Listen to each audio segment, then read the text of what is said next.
No DQ Galaxy. We are live with a recap of Friday Night Smackdown for Friday, September 16th, 2022. Shout out to everybody watching this, whether it's live or on demand. I very much appreciate your viewership and support. Shout out to the early birds, those that showed up right at the beginning of the live stream. B-Man, Joey Perez, Ken Terminates DQ, LaShawn Davis. I appreciate you guys. God Mode Z, Dr. Dakota Scorpio, early birds, much appreciated. Let's get to the beginning of the show. We had Logan Paul make an appearance. Now, Thursday, there was all this buzz about Logan Paul possibly facing Roman Reigns. Logan Paul said on his podcast that he felt he could beat Roman Reigns, and then there were a series of tweets.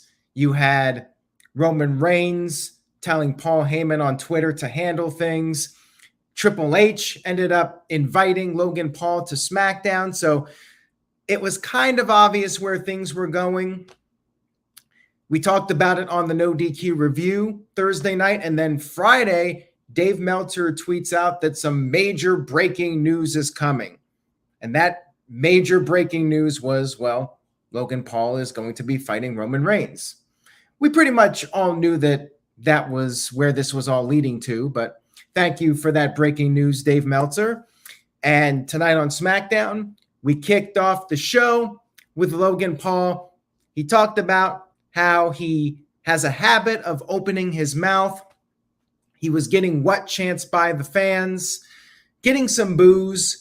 He did announce that there will be a press conference tomorrow in Las Vegas, and he invited Roman Reigns to show up.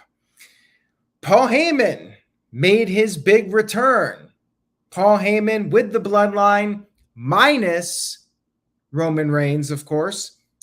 Bloodline surrounded the ring. Paul Heyman got in the ring, shook Logan Paul's hand, and said if anybody from outside WWE could become a Paul Heyman guy, it's Logan Paul.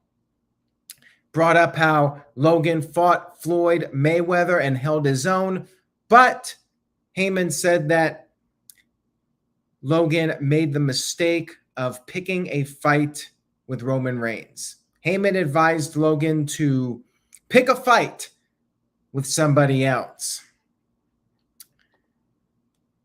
Logan Paul said, yeah, if they have a match, maybe Roman Reigns smashes him. But maybe he doesn't. Logan Paul said all it takes is one lucky punch. That's all it would take to beat Roman Reigns and become the new unified WWE Universal Champion. Paul Heyman said he's going to have to handle Logan Paul, and he called Solo Sikoa, who is the new North American champion. If you missed NXT, he won the title on Tuesday. He is representing SmackDown now as the NXT North American champion. However, Sami Zayn got in the ring and told Solo he will handle things. But of course, Sami Zayn got his ass kicked, got punched out. Bloodline got in the ring, and Logan Paul quickly made his retreat. He had some backup. Ricochet showed up, and that led to our first match of the evening. Ricochet versus Sami Zayn. Bloodline was out there. Logan Paul was out there. Sami Zayn was getting distracted by Logan Paul. Ricochet took the advantage. It went back and forth with these guys. Michael Cole even brought up their history in PWG. We got a PWG, Pro Wrestling Guerrilla, Southern California wrestling promotion, which was basically the West Coast Ring of Honor for many years and pretty much still is. They're still running shows. That was surreal. A PWG reference on WWE television, something I would not expect. Anyways, Heyman was messing around with Michael Cole, dumped out Cole's soda, just like when CM Punk's diet soda got spilled all those years ago. And Ricochet climbed up to the top. Jimmy Uso provided a distraction. Sami Zayn hit the Blue Thunder Bomb. And Logan Paul got on the apron. So maybe, just maybe, Sami Zayn was going to win that match with the Blue Thunder Bomb because there was a delay in the count from the referee. And then Jey Uso got in the ring when Sami Zayn had the match won. They've been teasing dissension between Sami and Jey. Sami Zayn was not happy about this. He was getting in Jey Uso's face, and then Ricochet did a big dive onto everybody. Ricochet got Sami back in the ring, hit the shooting star press, and got the 1-2-3 victory. Madcap Moss ran down with a chair to hold off the bloodline, and it was announced that later on Madcap Moss would be challenging for the championship, the North American Championship. And yes, Ricochet is picking up some wins since Triple H took over. He's been looking good. He's been shining. We do have a few super chats here, so let me get to those. Walter Cruz sent in a $5 super chat, says, say yes to NoDQ.com. Please like the video, share, hashtag stick to my shtick. Logan Paul better not get anywhere near that title. That would be shocking, but stupid. I really don't think it's going to happen, but let me talk about that. I think that people getting upset about this, it's intriguing. I do not think it's going to happen, but the fact that we even think it's a possibility, that is going to add so much intrigue to the match, which is believed to be taking place at Crown Jewel. And let it happen at Crown Jewel, whatever. It's going to be fun, and you know people are going to be nervous, even if you think Roman Reigns is going to win. And remember what I was saying all along, like, don't bet against Roman. Like, you have to wonder in the back of your mind, will they actually be crazy enough to go with a title change? I don't think so. But the fact that people are worried about it, I think it creates a lot of intrigue. And now I'm going to be glued to the TV set for that match. And I think that is the sign that this is going to be successful. People will watch. They might be nervous as hell about it, but they will watch. I'm very intrigued by it. The Anime Generation 2.0 sent in a $2 super chat, says, why is Tree Sap Ross a big mark? Ask Virtue. I'm not touching that on this live stream. You can go ahead and ask Virtue that question. Maybe that's Virtue's burner account. And Virtue said, hello, Sean Sapp and Greg Morgan. Oh, I guess he thinks they're watching this right now. Probably not. Dr. Dakota Scorpio with a $5 super chat. Thank you for that, Dr. Dakota. I appreciate it. Says, I think Jey Uso and Sami's feud is going to boil over and cost the bloodline at some point.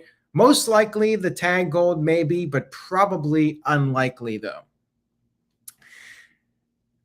Who knows? It could happen at some point, but I would rather see Sami go off on his own. We talked about this on the No DQ review. I would like to see Sami go off on his own and team up with Kevin Owens and face the Usos at WrestleMania. I don't want to see Sami cost the bloodline the tag team titles. If anything, maybe the North American title, but not the tag titles. And I don't want Sami costing Reigns the Universal title. I think whoever beats Roman Reigns needs to do it cleanly. And by the way, if anybody's commenting on Sean Ross Sapp, there was some Twitter drama. If you follow me at Aaron Rift, you can see all the tweets. We're not going to go into it any further. So if you send me a super chat, I'll read it, but thanks for the donation. LaShawn Davis sent in a $2 super chat, says, no DQ, the best show to watch. Well, I appreciate that. I very much appreciate that. So thank you, LaShawn. Let's move on here. We'll see what happens with that press conference. I presume they're going to announce the Crown Jewel match. We had Karrion Kross backstage with Scarlett doing a little promo, basically calling himself the People's Executioner. All the stuff about Drew McIntyre, how he's going to take him out. TikTok, time is running out for Drew McIntyre. You know, black and white promo, pretty standard Karrion Kross promo. Then we had Max and Maxine Dupree in the ring, and Max brought up how they were in Anaheim, California, just a stone's throw, well, not really, about 60 miles from Los Angeles. Might not be that far, It's about 50, 60 miles. It's over an hour drive if you're lucky. And anyways, the joke here was that he said a stone's throw from L.A. L.A. Knight. A little tease maybe that Max Dupree will go back to his old persona. And I appreciate that comment, Jose. And the thing is, people like to hate on me and compare me to that site. And whatever, man. I mean, it is what it is. Cannot please everybody. We had Maximum Male Models, introduced with their back-to-school collection. And they were dressed up with backpacks and all this stuff. And all of a sudden, as they were doing their poses, Braun Strowman's music hit. And it was great because Mansoor had this look of complete shock. And Strowman came in, bum rushed both guys, Masway and Mansoor, whatever their names are. They got bum rushed. And Braun Strowman just completely destroyed these guys. But then Chad Gable came out, and this was a distraction. Otis got in the ring, and Otis power slammed, World's Strongest Slam, I should say, to Strowman. Strowman basically did the Hulk Hogan no-sell. He popped right back up, and Otis wanted to get back in the ring and fight, but Chad Gable held him back. So good angle here. I liked it. Strowman looked good, got to do some crazy things to people, and you set up a possible match for Otis versus Strowman at some point. And people are still talking about the Twitter drama. Virtue was causing issues, and I was trying to be the peacemaker, and then I start getting called out and all these negative messages. Again, go on my Twitter if you want to see the messages. If you want to waste your time with that, the whole thing's ridiculous. Anyways, we're going to move on here. We had Damage Control coming into the ring for a promo. And you had them talking about their tag team title win. And they said that they can go to any brand and do anything they want. SmackDown is their show now. Raquel Rodriguez, can't even pronounce her name. Raquel Gonzalez, I just like to call her Raquel. She stormed to the ring and said that they are nothing but bullies, and she's going to get her revenge for what they did to Aaliyah. Apparently, Aaliyah's on the shelf. Is that a work? Is that a shoot? Who knows? I haven't heard anything about it, but yeah, we're going to see what happens with Aaliyah in the future. And meanwhile, Raquel is on her own, going up against Bayley in a one-on-one match. And this was a pretty good match here. Standard, but Bayley worked over the knee of Raquel. Raquel made her come back, and then Dakota Kai pulled Bayley out of harm's way. Raquel slammed Dakota onto Bayley, and then Io Shirai raked the eyes of Raquel when the referee was distracted, and then Bayley hit the Rose Plant to score the 1-2-3 victory. So you had basically 3-on-1 here. And then afterwards, they continued the attack. It was 3-on-1. But then you had Shotzi run down, and instead of helping Damage Control, she helped Raquel. A babyface turn for Raquel. And I think that this was absolutely the right move. Shotzi should not have even turned heel to begin with. Like, she's a natural babyface. And now the Triple H is in charge. I feel like this is good news for Shotzi. I have to be honest with you guys. Like, when Shotzi was a heel and just doing jobs, like, I thought she was going to be on the chopping block. But then when Triple H took over, that was probably the best thing for Shotzi. Like, if we had to do like a top 5 of people that benefited from Triple H taking over, Shotzi is arguably in that top 5, like her, Ciampa, and Pete Dunne, and several others. Maybe she gets back the tank. Steve-O says, hashtag bring back the tank. But yeah, I'm glad this was long overdue. Shouldn't have happened in the first place. And we had a sit-down interview with Ronda Rousey, but it was quickly interrupted by Liv Morgan. And Liv Morgan said she doesn't think Ronda Rousey respects her. And she said she is going to earn respect by beating Ronda Rousey at Extreme Rules in an Extreme Rules match. And Ronda Rousey basically laughed at this and said, it's Liv's funeral. I'm all for this Extreme Rules match. Maybe they'll get the main event spot. I'm intrigued. Will the title run of Liv Morgan come to an end, or will she somehow pull off a victory over Ronda Rousey? I guess time will tell. And Walter Cruz sent in a $2 super chat. Thank you, Walter. Says, Shotzi should have never gone heel or lost the tank. I 100% agree with you on that one. And now we got Mr. Tito. There's so much drama in the world of no DQ and Twitter. Mr. Tito's coming in and calling Virtue a clown. We're going to have them going at it in the chat room. Yikes. This is getting ugly.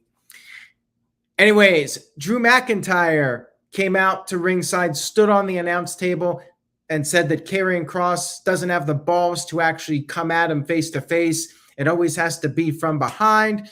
And he said that the only countdown that Kross has to worry about or be concerned with is 3, 2, 1, lights out.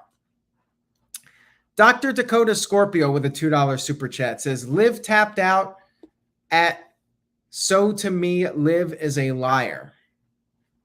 Well, there you go. I mean, Liv isn't exactly the most popular superstar right now, and Ronda Rousey's had a bit of a resurgence in popularity since Triple H took over. I'm very curious to see what they do at Extreme Rules. Do they do a double turn? Does Liv Morgan go heel and Ronda's the baby face? Do they keep doing what they're doing with Ronda, being anti-authority? Like, I am very intrigued by it. We had the North American Championship defended. Madcap Moss challenging Solo Sikoa. Sami Zayn was out there. Sami Zayn was making his presence felt. That helped Solo get the upper hand for a while. Moss started to make his comeback. It was back and forth a little bit. Moss hit a fallaway slam, and then he was going to try to finish off Zayn. Or not Zayn, finish off Solo. Zayn pulled Solo out of harm's way, and Riddick Moss, stupid babyface, tried to chase Sami Zayn, and then Solo hit the super kick to Madcap and hit the Uranagi to pick up the win. Stupid babyface Madcap Moss chasing Sami Zayn. Tisk, tisk. Oh, well. We then had our main event of the evening. I do like, by the way, that they're doing North American title matches on SmackDown, get more people invested in NXT. I think that's a good thing, but I would have preferred just a clean finish here with Madcap Moss losing cleanly instead of looking like a fool.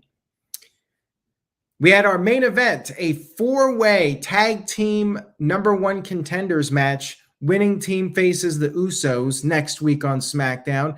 Brawling Brutes versus Hit Row versus Imperium versus the New Day. Great main event here. I really enjoyed it. Everybody got to shine. And this is something that was always a big positive about Triple H's NXT. I feel like people on the takeovers would always look good, even if they're not winning. Everybody would get to shine. And that's what you saw in this match. Top Dollar sent Adonis to the outside, went for a dive, but he got stopped. Xavier and Kofi did dives to the outside, doing all their stuff. Imperium got the upper hand for a while.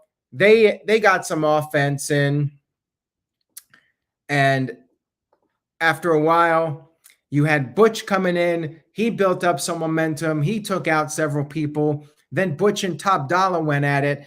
Top Dollar got a big moment to shine. He picked up Kofi, Xavier, and Butch all at the same time, had all three of them up and dropped all three of them. And then Ridge Holland came in. This was really brilliant, whoever came up with this, because you showed off how powerful and massive Top Dollar is. And then Ridge Holland comes in and picks up Top Dollar and takes him out with the Alabama Slam. So the crowd just saw Top Dollar show off this really impressive feat of strength, this massive show of power. And then Ridge Holland comes in and drops him with an Alabama Slam. So the crowd was super impressed with that. Like I said, whichever person, producer, whoever came up with that, they deserve some major props. That was extremely smart to do that. Top Dollar got to look like a badass, and then Ridge Holland got to look like a badass to do that to Top Dollar.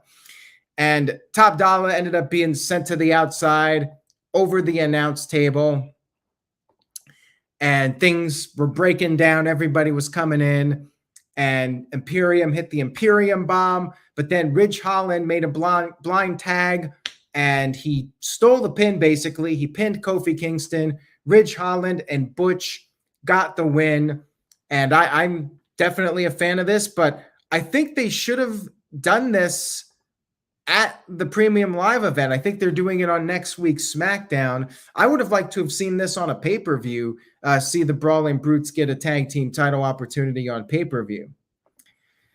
Leatherface with a $2 super chat, thank you for that, says, didn't the New Day just have a loss to the War Raiders? Yes, but I believe one of the Viking Raiders is injured right now, and that's why they were not on the show.